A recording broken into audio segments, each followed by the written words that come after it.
Day and night news the prime debate विच तुहाडा स्वागत है। आम आदमी आखिर कौन है ये आदमी जिसका जिक्र हर नेता दी जुबान उत्ते की है? आम आदमी सियासत दी शतरंज दा मोहरा है या फिर खुद विच भी एक ताकत है? साडा संविधान लोकराजी लोकतंत्र की गल करता है, यानी इत्थों के नागरिक कोल अपनी मनचाही सरकार बनाने की ताकत है। पर अफसोस ये है कि एक बार इस ताकत का इस्तेमाल होया तो अगले 5 साल तक वो नागरिक कमजोर होकर रह जाता है। आखिर अजिहा क्यों है, जानांगे अज दी प्राइम डिबेट विच।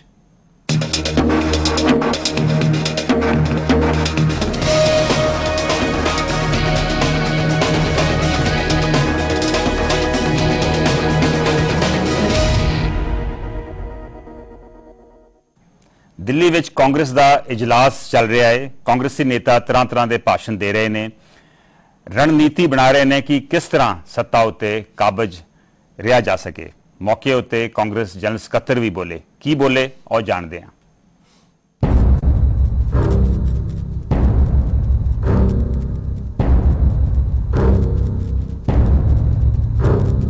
कांग्रेस जनरल सकत्तर राहुल गांधी कहते ने आम आदमी वो इंसान है जो सिस्टम नाल जुड़िया नहीं है। वो उड़ीसा का एक कबायली लड़का है जिस कोलों उसकी जमीन खो ली गई है।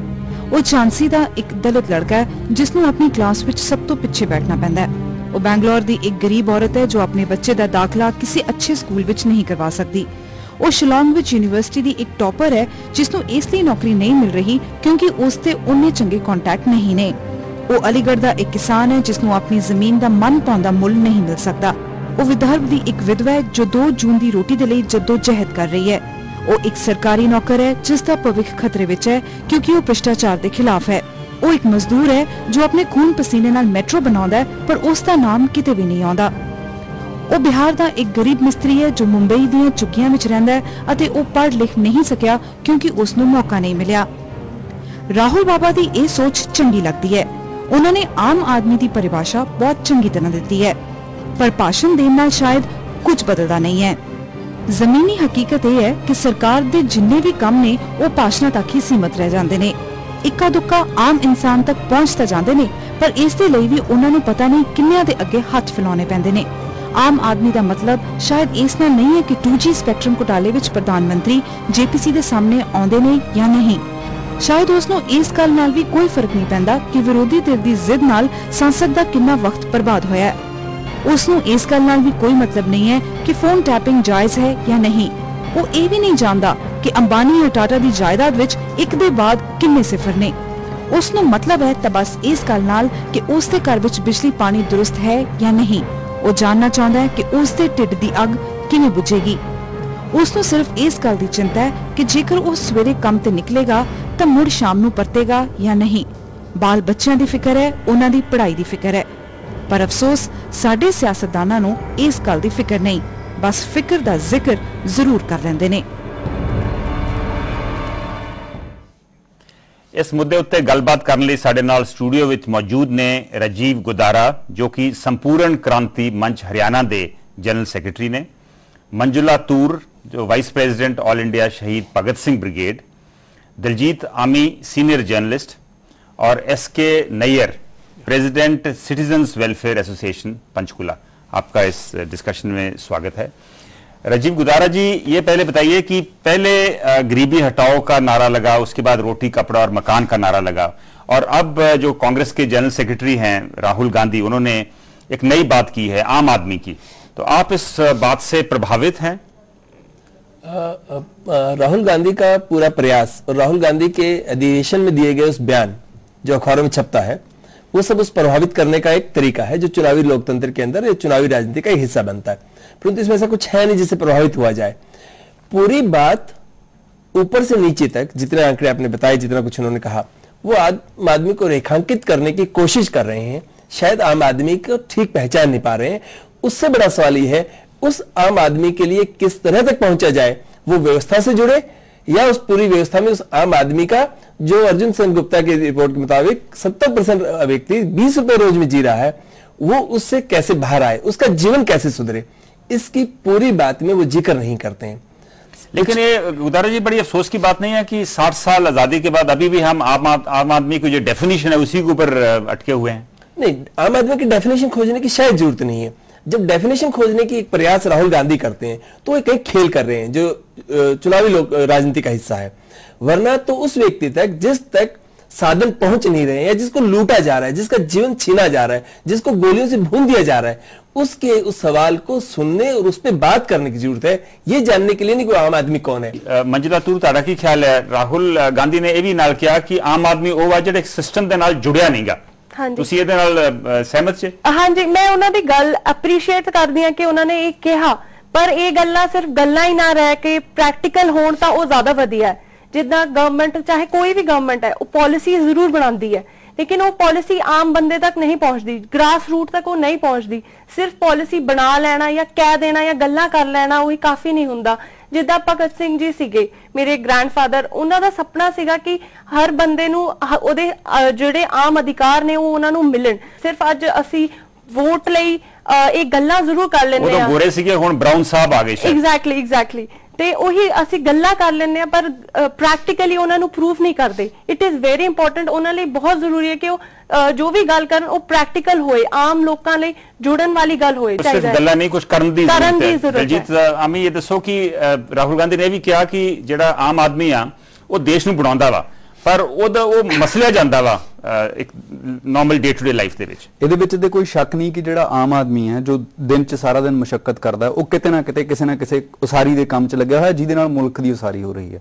ਪਰ ਜਿਹੜਾ ਇਹ ਪੂਰੇ ਦਾ ਪੂਰਾ ਵਰਤਾਂਤ ਹੈ, ਖਾਸ ਤੌਰ ਤੇ ਸਿਆਸਤਦਾਨ ਜਦੋਂ ਗੱਲ ਕਰਦੇ ਨੇ ਗਰੀਬ ਆਦਮੀ ਦੀ ਜਾਂ ਆਮ ਆਦਮੀ ਦੀ, ਇਹ ਸ਼ਬਦ ਆਪਣੇ ਆਪ ਦੇ ਵਿੱਚ ਕਿਸੇ ਤੇ ਕੋਈ ਜ਼ਿੰਮੇਵਾਰੀ ਨਹੀਂ ਪਾਉਂਦਾ। ਜਿੰਨੀ ਦੇਰ ਤੱਕ ਤੁਸੀਂ ਤੈਅ ਨਹੀਂ ਕਰਦੇ ਕਿ ਗਰੀਬ ਬੰਦੇ ਦਾ ਇਹ ਮਤਲਬ ਹੈ, ਇਹਦੇ ਵਿੱਚ ਇੰਨਾ ਤਬਕਾ ਹੈ, ਉਹਦੀ ਇੰਨੀ ਗਿਣਤੀ ਹੈ ਤੇ ਉਹਦੇ ਲਈ ਆਹ ਸਹੂਲਤਾਂ ਜ਼ਰੂਰੀ ਨੇ। ਇਹ ਆਮ ਆਦਮੀ ਤੇ ਗਰੀਬ ਆਦਮੀ ਕਹਿ ਕੇ ਬੇਸਿਕਲੀ ਸਿਆਸਤਦਾਨ ਆਪਣੇ ਆਪ ਨੂੰ ਇੱਕ ਪੋਲੀਟੀਕਲੀ ਕਰੈਕਟ ਸਟੇਟਮੈਂਟ ਵੀ ਦੇ ਜਾਂਦਾ ਤੇ ਨਾਲ ਦੀ ਨਾਲ ਕਿਸੇ ਵੀ ਜ਼ਿੰਮੇਵਾਰੀ ਤੋਂ ਬਚ ਜਾਂਦਾ ਹੈ। ਮੈਨੂੰ ਲੱਗਦਾ ਕਿ ਰਾਹੁਲ ਗਾਂਧੀ ਨੇ ਪਿਛਲੇ 5-4 ਸਾਲਾਂ ਦੇ ਵਿੱਚ ਇੱਕ ਨਾ ਬਹੁਤ ਮਹਾਰਤ ਹਾਸਲ ਕੀਤੀ ਹੈ, ਉਹ ਹੈਗੀ ਚੁਸਤ ਫਿਕਰੇ ਬੋਲਣ ਦੀ, ਤੇ ਇਹ ਉਹਦੇ ਵਿੱਚੋਂ ਇੱਕ ਚੁਸਤ ਫਿਕਰਾ ਇੱਥੇ ਵੀ ਬੋਲਿਆ ਗਿਆ। ਚੁਸਤ ਫਿਕਰਾ, ਨਈਰ ਸਾਹਿਬ, ਆਮੀ ਸਾਹਿਬ ਕਹਿ ਰਹੇ ਕਿ ਇੱਕ ਚੁਸਤ ਫਿਕਰੇ ਵਾਲੀ ਗੱਲ ਕਰਦੇ ਰਹੇ ਕਾਫੀ ਦੇਰ ਤੋਂ ਰਾਹੁਲ ਗਾਂਧੀ। ਤੁਹਾਡਾ ਕੀ ਖਿਆਲ ਹੈ ਕਿ ਜੋ ਰਾਹੁਲ ਗਾਂਧੀ ਆ ਉਹ ਉਹਨਾਂ ਨੇ ਜੋ ਉਹਨਾਂ ਗੱਲ ਕੀਤੀ ਆ ਉਹ ਇੱਕ ਸਿਆਣੀ ਗੱਲ ਹੈ, ਚੰਗੀ ਗੱਲ ਹੈ? ਤੁਹਾਨੂੰ ਲੱਗਦਾ ਕਿ ਉਹਨਾਂ ਦੀ ਨਾਦਾਨੀ ਬਾਹਰ ਆ ਰਹੀ ਹੈ ਇਸ ਤੋਂ? ਅਸਲ 'ਚ ਦੇ ਵਿੱਚ ਤਾਂ ਜਿਹੜੀ ਗੱਲ ਹੈਗੀ ਹੈ ਕਿ ਇਹ ਹੈ ਸਾਰਾ ਅੱਛੀ ਗੱਲ ਹੈ। ਪਹਿਲੀ ਗੱਲ ਤਾਂ ਮੈਂ ਕਹਿਣ ਨੂੰ ਹੈਜ਼ੀਟੇਟ ਨਹੀਂ ਕਰਾਂਗਾ ਕਿ ਇਹ ਚੀਜ਼ ਉਹਨਾਂ ਦੇ ਸਮਝ 'ਚ ਆਈ ਹੈਗੀ ਹੈ ਔਰ ਇਹ ਉੱਥੇ ਉਹਨਾਂ ਨੇ ਆਪਣੇ ਅਧਿਵੇਸ਼ਨ 'ਚ ਬੋਲੀ ਹੈ। ਲੇਕਿਨ ਇਹ ਮਹਿਸੂਸ ਕਰਦਾ ਸੈਕਟਰੀ ਨੂੰ ਹਾਲੀ ਸਮਝ ਹੀ ਆ ਰਹੀ ਹੈ ਕਿ ਅਫਸੋਸ ਦੀ ਇਹੀ ਚੀਜ਼ ਮੈਂ ਕਹਿਣੀ ਚਾਹ ਰਿਹਾ ਸੀਗਾ ਕਿ ਹਜੇ ਤੱਕ ਮੈਂ ਇਹੀ ਸਮਝ ਆ ਰਿਹਾ ਕਿ ਹਜੇ ਤੱਕ ਇਹੀ ਚੀਜ਼ ਨਹੀਂ ਇਹਨਾਂ ਕੋਲ ਕਲੈਰੀਫਾਈ ਹੋਈ ਹੈਗੀ ਕਿ ਆਮ ਆਦਮੀ ਦੀ ਜ਼ਰੂਰਤ ਕੀ ਹੈ।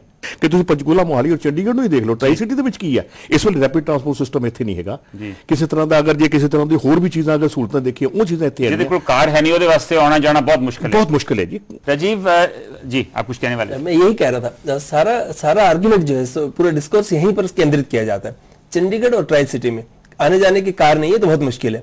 कल मैं मेवात में था और मेवात के लोगों को जब किसी स्टेज से कहा कि आप आराम से सुन के जाइए, बसेस देर तक जाती हैं, तो उन्होंने बताया कि पूरा जिला में 18 सरकारी बसें चलती हैं और राजस्थान रोडवेज की बसेस ना हो तो हम यहां से वहां जा नहीं सकते हैं। ये जहां हालत है, अब आम आदमी किसको कहें? राहुल गांधी एग्जैक्टली यही कह रहा है कि चंडीगढ़ के उन लोगों के पास जो कार नहीं है, ये भी आम आदमी का सवाल है। इनफैक्ट वो क्या रहा है? वो कह रहा है जिस न्यामगिरी जिस आदमी की जमीन एक्वायर हो गई वो आम आदमी है, जिसको नौकरी नहीं मिली वो आम आदमी है। इनफैक्ट वो उसको अनदेखा कर रहा है जो बहुत बुरी हालत में जी रहा है। राजीव, पर एक बात और भी है कि अगर इतना ही फिक्र है आम आदमी का तो शायद जैसे कॉमनवेल्थ गेम्स हुई, 28,000 करोड़ रुपया खर्च हुआ कॉमनवेल्थ गेम्स के ऊपर, तो उनकी जरूरत थी कॉमनवेल्थ गेम्स करवाने की? मैं ये नहीं कह रहा हूं कि फिक्र कोई कर रहा है। व्यवस्था में बैठा राज्य तंत्र का हिस्सा बना हुआ व्यक्ति आज फिक्र नहीं कर रहा है। कॉमनवेल्थ में जिनको उजाड़ा गया, जो सबसे बड़ा सवाल था, उन लोगों को उजाड़ दिया गया बड़ी तादाद में जो रोज की जिंदगी वहीं चलाते थे। अगर कॉमन व्यक्ति की फिक्र होती तो राहुल गांधी उसको सवाल करते। कॉमन व्यक्ति की फिक्र होती तो आंध्र प्रदेश में जो लैंड एक्विजिशन पे नायडू बैठे हैं, हरियाणा में 6 जिलों में लैंड एक्विजिशन के खिलाफ धरने चल रहे हैं, उन आदमियों की बात नहीं करते हैं। वो सिर्फ एक जगह की बात करते हैं, जहां नियामगिरी की, जिनको लैंड एक्विजिशन को नहीं रोका गया, किन्हीं और कारणों से उसको अल्टीमेटली ये कहा गया और लंबे आंदोलन करने वालों को सुना नहीं जा रहा है। नर्मदा बचाओ आंदोलन में 25 साल से उजड़ रहे लोगों की बात आज भी नहीं सुनी जा रही है। पिछले 22 नवंबर को दिल्ली में वो लोग थे, संघर्ष के नाम से एक 4 दिन का प्रदर्शन था। उन आदमी को जाकर देखें, उनके पैरों में प्रॉपर चप्पल नहीं है, प्रॉपर कपड़ा नहीं है और दूर दूर से अपनी बात कहने के लिए चल के आया। बिल्कुल मंजुला, इन्हां दी गल तो ये लग रहा कि बेसिकली जिहड़ा आम आदमी ओहदा फिक्र कोई नहीं कर रहा। ਤੁਹਾਨੂੰ ਕੀ ਲੱਗਦਾ कि जिवें हुण कॉमनवेल्थ गेम सीगे उन्हां दा 28,000 करोड़ रुपया खर्च होया, एक एस्टीमेट है, कुछ एस्टीमेट ते 50,000 करोड़ के करीब होया। और ਜਿਹੜੀਆਂ ਇੰਪੋਰਟੈਂਟ ਨੈਸ਼ਨਲ ਸਕੀਮਸ ਹੈ ਜਿਵੇਂ ਇੰਦਰਾ ਆਵਾਸ ਯੋਜਨਾ, ਰਾਜੀਵ ਗਾਂਧੀ ਆਵਾਸ ਯੋਜਨਾ ਜਾਂ ਇਸ ਤਰ੍ਹਾਂ ਦੀ ਹੋਰ ਸਕੀਮ, ਇਹ 3-4 ਸਕੀਮਾਂ ਮਿਲਾ ਕੇ ਇੰਨਾ ਪੈਸਾ ਨਹੀਂ ਖਰਚ ਹੁੰਦਾ। ਹਾਂਜੀ, ਨਾਲੇ ਹੋਰ ਇੱਕ ਗੱਲ ਆਪਾਂ ਕਹਾਂਗੇ ਜਿੱਦਾਂ ਹੋਰ ਕਾਫੀ ਜਗ੍ਹਾ ਜਿੱਥੇ ਗਵਰਨਮੈਂਟ ਪੈਸੇ ਆਪਾਂ ਕਹਾਂਗੇ ਕਿ ਜਿੰਨਾ ਉੱਥੇ ਲਾਂਦੀ ਹੈ ਉਸ ਤੋਂ ਜ਼ਿਆਦਾ ਜੇ ਆਪਾਂ ਉਹਨੂੰ ਆਮ ਆਦਮੀ ਦੀ ਡਿਵੈਲਪਮੈਂਟ ਲਈ ਯੂਜ਼ ਕਰੀਏ ਉਹ ਜ਼ਿਆਦਾ ਬੈਟਰ ਹੈ। ਉਹ ਜ਼ਿਆਦਾ ਬੈਟਰ ਹੈ ਤਾਂ ਕਿ ਅਸੀਂ ਗ੍ਰਾਸ ਰੂਟ ਤੱਕ ਉਹਨਾਂ ਨੂੰ ਫੈਸਿਲਿਟੀਜ਼ ਨੂੰ ਪਹੁੰਚਾ ਸਕੀਏ, ਪ੍ਰੈਕਟੀਕਲੀ ਜੋ ਗੱਲਾਂ ਆਪਾਂ ਕਰ ਸਕੀਏ। ਮਤਲਬ ਉਹਨਾਂ ਲਈ ਉਹ ਪੈਸਾ ਹੁਣ ਅਸੀਂ ਕਾਮਨਵੈਲਥ ਕਰ ਲਈ, ਚਲੋ ਉਹ ਤਾਂ ਥੋੜੇ ਦਿਨ ਦੀ ਗੱਲ ਸੀਗੀ, ਦੈਟਸ ਇਟ। ਉਹਦੇ ਵਿੱਚ ਇੰਨਾ ਹਾਂਜੀ ਉਹਦੇ ਵਿੱਚ ਹੀ ਇੰਨਾ ਘਪਲਾ ਹੋਇਆ, ਉਹਦੇ ਵਿੱਚ ਬਹੁਤ ਅਨਨੈਸੈਸਰੀ ਬਿਲਸ ਬਹੁਤ ਵੱਡੇ ਵੱਡੇ ਬਣਾਏ ਗਏ। मतलब वो चीज आप जे आम बंदे लिए करते, शायद जे अज उन्होंने पैसे की अपनी कंट्री च रोड्स बनदियां तो वो काफी साल तक चल रही है। बड़ी इन्होंने सियानी गल की थी कि जे आम आदमी ते खर्च हुंदा, जे सड़कां ते खर्च हुंदा, ये जो फीलिंग है कि ਜਿਹੜਾ ਗਰੀਬ ਹੈ ਉਹਦੇ ਲਈ ਸ਼ੈਲਟਰ ਹੈ ਨਹੀਂਗਾ, ਆਸਰਾ ਹੈ ਨਹੀਂ ਕੋਈ। ਉਹਦੇ ਵਿੱਚ ਨਾ ਉਹਦੇ ਵਾਸਤੇ ਜੋ ਅੱਜ ਤੋਂ 10 ਸਾਲ ਪਹਿਲਾਂ ਜਿਹੜਾ ਐਸਟੀਮੇਟ ਰੱਖਿਆ ਸੀ ਅੱਜ ਵੀ ਉਹੀ ਐਸਟੀਮੇਟ ਉਹਦੇ ਚ ਜਿਹੜੀ ਗੱਲ ਹੈ ਰਾਸ਼ਟਰਮੰਡਲ ਖੇਡਾਂ ਦੇ ਪ੍ਰਸੰਗ ਦੇ ਵਿੱਚ ਕਰਨੀ ਚਾਹੁੰਦਾ ਕਿ ਵੀ ਇਸ ਦੌਰਾਨ ਕਰੀਬ 5 ਸਾਲ ਦਿੱਲੀ ਦੇ ਵਿੱਚ ਉਸਾਰੀ ਚੱਲਦੀ ਰਹੀ ਪੁਲਾਂ ਦੀ, ਸੜਕਾਂ ਦੀ ਜਾਂ ਹੋਰ ਕੰਮਾਂ ਦੀ। PUDR ਦੀ ਇੱਕ ਰਿਪੋਰਟ ਹੈ ਜਿਹਦੇ ਵਿੱਚ ਉਹਨਾਂ ਨੇ ਦੱਸਿਆ ਕਿ ਵੀ ਉੱਥੇ ਜਿਹੜੇ ਮਜ਼ਦੂਰ ਮਜ਼ਦੂਰੀ ਕੰਮ ਕਰ ਰਹੇ ਸੀ ਉਹਨਾਂ ਨੂੰ 1 ਕਰੋੜ ਰੁਪਏ ਦਾ ਰੋਜ਼ਾਨਾ ਚੂਨਾ ਲੱਗਦਾ ਸੀ, ਉਹਨਾਂ ਨੂੰ ਘੱਟ ਦਿੱਤੇ ਜੀ। ਉੱਥੇ ਜਿੰਨੇ ਵੀ ਸਾਡੇ ਮਜ਼ਦੂਰੀ ਨਾਲ ਜੁੜੇ ਹੋਏ ਕਾਨੂੰਨ ਨੇ ਸਾਰੇ ਤੋੜੇ ਜਾਂਦੇ ਸੀ। ਇਹ ਸਾਰੀ ਸਰਕਾਰ 6 ਸਾਲ ਤੋਂ ਇਹਨਾਂ ਦੀ ਸਰਕਾਰ ਚੱਲ ਰਹੀ ਹੈ ਜੀ। ਇਹਦੇ ਵਿੱਚ ਇੱਕ ਪੂਰਾ ਰੁਝਾਨ ਦੇਖਣ ਦੀ ਲੋੜ ਹੈ ਕਿ ਵੀ ਕਿਸ ਵੇਲੇ ਇਹ ਕਿਹੜੀ ਗੱਲ ਕਰਦੇ ਨੇ। ਜਿਹੜੀ ਗੱਲ ਤੁਹਾਨੂੰ ਦਰੁਸਤ ਕਰਨ ਲਈ ਕਿਸੇ ਨਵੀਂ ਚੀਜ਼ ਦੀ ਲੋੜ ਨਹੀਂ, ਕਿਸੇ ਨਵੀਂ ਸਕੀਮ ਦੀ ਲੋੜ ਨਹੀਂ। ਜੋ ਤੁਹਾਡੇ ਕੋਲ ਕਾਨੂੰਨ ਹੈ ਤੇ ਤੁਸੀਂ ਕਾਨੂੰਨ ਰਾਜਧਾਨੀ 'ਚ ਲਾਗੂ ਨਹੀਂ ਕਰ ਪਾਉਂਦੇ। ਜਦੋਂ ਤੁਸੀਂ ਬਿਹਾਰ ਦੇ ਵਿੱਚ ਇਲੈਕਸ਼ਨ ਹੋਣੀ ਹੁੰਦੀ ਆ ਉਦੋਂ ਤੁਸੀਂ ਬਿਆਨ ਦਿੰਦੇ ਹੋ, ਯੂਪੀ 'ਚ ਇਲੈਕਸ਼ਨ ਹੋਣੀ ਹੁੰਦੀ ਆ ਉਦੋਂ ਤੁਸੀਂ ਬਿਆਨ ਦਿੰਦੇ ਹੋ। ਅਦਰਵਾਈਜ਼ ਗੱਲ ਇਹ ਹੈ ਕਿ ਵੀ ਤੁਸੀਂ ਕਿਸ ਕਿਸਮ ਦੀ ਠੋਸ ਪਹਿਲ ਕਦਮੀ ਦੀ ਗੱਲ ਕਰਦੇ ਹੋ। ਜਿਹੜੀਆਂ ਸਾਰੀਆਂ ਸਰਕਾਰ ਨੇ ਸਕੀਮਾਂ ਜਿਹੜੀਆਂ ਦੀ ਤੁਸੀਂ ਜ਼ਿਕਰ ਕੀਤਾ ਬਣਾਈਆਂ ਨੇ ਉਹਨਾਂ ਦੇ ਵਿੱਚ ਵੱਡਾ ਹਿੱਸਾ ਸੂਬੇ ਨੂੰ ਪਾਉਣਾ ਪੈਂਦਾ। ਉਹਨਾਂ ਤੋਂ ਬਿਨਾਂ ਸੂਬਾ ਉਹਨਾਂ ਨੂੰ ਲਾਗੂ ਨਹੀਂ ਕਰ ਸਕਦਾ। ਸੂਬਿਆਂ ਦੇ ਜਿਹੜੇ ਸਾਧਨ ਨੇ ਉਹ ਲਗਾਤਾਰ ਘਟ ਰਹੇ ਨੇ। ਹੁਣੇ ਸਮਾਂ ਹੋ ਰਿਹਾ ਬ੍ਰੇਕ ਦਾ, ਪਰ ਇਹ ਦੱਸੋ ਕਿ ਇਹ ਜਿਹੜੇ ਕੁਇਕਲੀ ਅੱਧੇ ਮਿੰਟ ਦੇ ਵਿੱਚ ਕਿ ਇਹ ਜਿਹੜੇ ਸਕੀਮਸ ਆ ਇਹਨਾਂ 'ਚ ਜ਼ਿਆਦਾ ਪੈਸਾ ਲਾਉਣ ਦੀ ਲੋੜ ਆ ਸੈਂਟਰ ਵੱਲੋਂ ਜਾਂ ਸਟੇਟਸ ਨੂੰ ਜ਼ਿਆਦਾ ਪੈਸਾ ਲਾਉਣ ਦੀ ਲੋੜ ਹੈ? ਇਹਨਾਂ ਦੇ ਵਿੱਚ ਬਿਲਕੁਲ ਕੇਂਦਰ ਕੋਲ ਕਿਉਂਕਿ ਜ਼ਿਆਦਾ ਆਮਦਨ ਦੇ ਸਾਧਨ ਨੇ, ਇਸ ਕਰਕੇ ਕੇਂਦਰ ਨੂੰ ਤਾਂ ਪਹਿਲ ਕਦਮੀ ਕਰਨੀ ਪਏਗੀ ਬਿਨਾਂ ਕਿਸੇ ਵਿਤਕਰੇ ਤੋਂ। ਇਹ ਨਹੀਂ ਕਿ ਵੀ ਮਤਲਬ ਉੱਥੇ ਕਾਂਗਰਸ ਦੀ ਸਰਕਾਰ ਹੈ ਤੇ ਉੱਥੇ ਇਹ ਕਰਾਂਗੇ ਤੇ ਉੱਥੇ ਅਕਾਲੀ ਦਲ ਦੀ ਸਰਕਾਰ ਹੈ ਉੱਥੇ ਇਹ ਕਰਾਂਗੇ। ਇੱਕ ਗੱਲ ਤੇ ਇਹ ਸੋ ਡਿਵੈਲਪਮੈਂਟ ਦੇ ਵਿੱਚ ਬੇਸਿਕਲੀ ਕੋਈ ਪੋਲਿਟਿਕਸ ਨਹੀਂ ਉਹ ਤੋਂ ਬਾਅਦ ਇਹ ਵੀ ਨਹੀਂ ਹੋਣਾ ਚਾਹੀਦਾ ਕਿ ਵੀ ਤੁਸੀਂ ਨਰੇਗਾ ਸ਼ੁਰੂ ਕਰਤੀ ਹੈ, ਤੁਸੀਂ ਗਿਣਤੀ ਦੇ ਜ਼ਿਲ੍ਹਿਆਂ ਨੂੰ ਕਹੇਂਗੇ ਤੇ ਬਾਅਦ ਦੇ ਵਿੱਚ ਉਹਨੂੰ ਪੂਰੇ ਮੁਲਕ ਦੀ ਇੱਕ ਪ੍ਰਾਪਤੀ ਦੇ ਤੌਰ ਤੇ ਪੇਸ਼ ਕਰਾਂਗੇ। ਪੂਰੇ ਮੁਲਕ ਦਾ ਮਤਲਬ ਮੁਲਕ। ਜੀ ਡਿਬੇਟ ਨੂੰ ਅੱਗੇ ਵਧਾਉਣ ਤੋਂ ਪਹਿਲਾਂ ਜਾਣਦੇ ਹਾਂ ਕਿ ਆਮ ਆਦਮੀ ਨਾਰੇ ਬਾਰੇ ਕੀ ਰਾਏ ਹੈ। जो पोलिटिकल पार्टियां होंदियां ने खाली गल्लां ही करदियां ने, आम बंदे लिए कुछ नहीं कर सकती। मेरे हिसाब से वो समय अब जा चुका है जब पॉलिटिकल पार्टीज आम आदमी के साथ जुड़ती थी। आज की डेट में सिर्फ वोट बैंक की राजनीति इन पार्टीज द्वारा की जाती है। राहुल गांधी एक यंगस्टर है तो वो सोचता है तो ठीक है, बट मेरे को नहीं लगता जो बाकी हैं वो जो ऐसा सोचते हैं। पर वो नीचे आकर के जमीन पर आकर के सभी गांव घर जाकर के वो उस चीज को छांट रहा है। उसको पता कि आम जनता की रिक्वायरमेंट्स क्या है। बेरोजगारी को दूर किया जाए, शिक्षा के स्तर को उठाया जाए, हर एक बच्चे को जो शिक्षा का अधिकार मिला है उसको पूरा भी करे। वो कागजी पत्री कख नहीं बनना, सब तो वड्डी लोड़ है बुनियादी तब्दीली दी। आम आदमी का नाम तभी यूज